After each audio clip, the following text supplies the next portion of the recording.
Baik, seperti halnya surat berharga saham, surat berharga obligasi juga sewaktu-waktu bisa dijual kalau perusahaan memerlukan dana, ya, kembali. Saat terjadi transaksi penjualan, maka akun surat berharga obligasi dikredit sebesar nilai wajar saat perolehan, jadi sebesar harga belinya. Jika ada selisih antara nilai wajar saat perolehan dengan nilai wajar saat penjualan, itu merupakan keuntungan atau laba ataupun kerugian bagi perusahaan.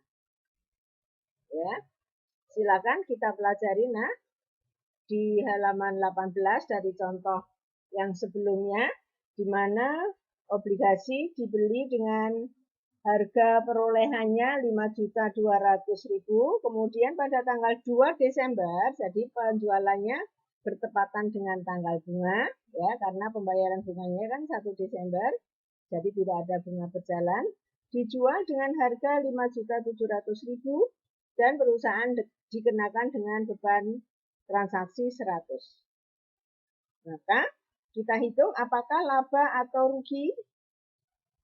Harga pelepasan 5.700.000, harga saat perolehan 5.200.000 sehingga perusahaan memperoleh laba. Berapa uang yang diterima? Yaitu nilai wajar saat pelepasan 5.700.000 dikurangi dengan beban transaksi 100.000, maka kas yang diterima sebesar 5.600.000. Saudara lihat jurnalnya ada di halaman 19. Kas di debit sebesar kas diterima, beban transaksi di debit sebesar beban transaksi yang dibayarkan. Karena laba dikredit dan surat berharga obligasi dikredit sebesar nilai wajar saat perolehan. Saudara, jika pada akhir periode pembukuan perusahaan masih memiliki surat berharga obligasi, maka ada penyesuaian yang harus dibuat pada akhir periode pembukuan, yaitu piutang bunga. Ya, jadi untuk utang obligasi karena ada pembayaran bunga, maka ada penyesuaian untuk piutang bunga, yaitu bunga yang sudah menjadi hak tetapi belum diterima. Baik, dari contoh sebelumnya yang tadi sudah kita bahas dari halaman 17, di mana bunga obligasi dibayar tiap tanggal 1 Juli dan 1 Desember, ya, yang tadi diberi tanggal 31 Mei tadi. Maka bunga yang sudah menjadi hak pada tanggal 31 Desember adalah 1 bulan, ya, menghitungnya adalah dari tanggal 1 Desember sampai dengan tanggal 31 Desember, ya, sehingga jumlah bunga yang sudah menjadi hak adalah 1/12 1 bulan kali bunganya 12% kali jumlah obligasi yang dimiliki, ya, 100 lembar kali nominal per lembarnya Rp50.000. Nah, jumlah itu kita catat dalam jurnal penyesuaian, ya, di akhir periode tanggal 31 Desember. Piutang bunga di debit, pendapatan bunga di kredit Rp50.000. Contoh yang sejenis serupa saudara bisa mempelajari juga pada halaman 21. Pada akhir periode pembukuan, bagaimana penilaian dan penyajian surat berharga jangka pendek di laporan keuangan.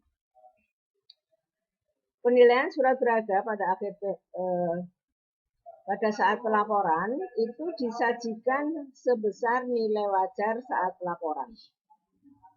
Selisih antara nilai wajar saat tercatat, saat dibeli, dan saat pelaporan, yaitu harga pasar, akan diperoleh laba atau rugi.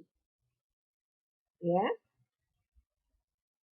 Nah, laba atau rugi itu kemudian dibuat jurnal penyesuaian. Di sini dicontohkan jika laba, debit penyesuaian nilai wajar surat berharga, kredit laba penurunan nilai surat berharga. Ya, itu kalau terjadi laba. Kalau terjadi rugi, maka dibalik tapi debitnya bukan laba penurunan, rugi penurunan nilai surat berharga, kreditnya penyesuaian nilai wajar surat berharga. Akun penyesuaian nilai wajar surat berharga itu disajikan di laporan posisi keuangan. Kemudian laba atau rugi itu disajikan di laporan laba rugi. Sehingga penyajian di laporan keuangan bisa saudara lihat di slide di bawah. Nah, karena ini investasi jangka pendek masuk kelompok aset lancar, surat berharga baik itu saham maupun obligasi, ya terserah jenis surat berharga yang dimiliki, sebesar nilai wajar saat dibeli ya. Kemudian tadi dari jurnal penyesuaian nilai wajar surat berharga bisa menambah kalau laba dan bisa mengurangi kalau rugi. Diperoleh nilai wajar saat pelaporan ya.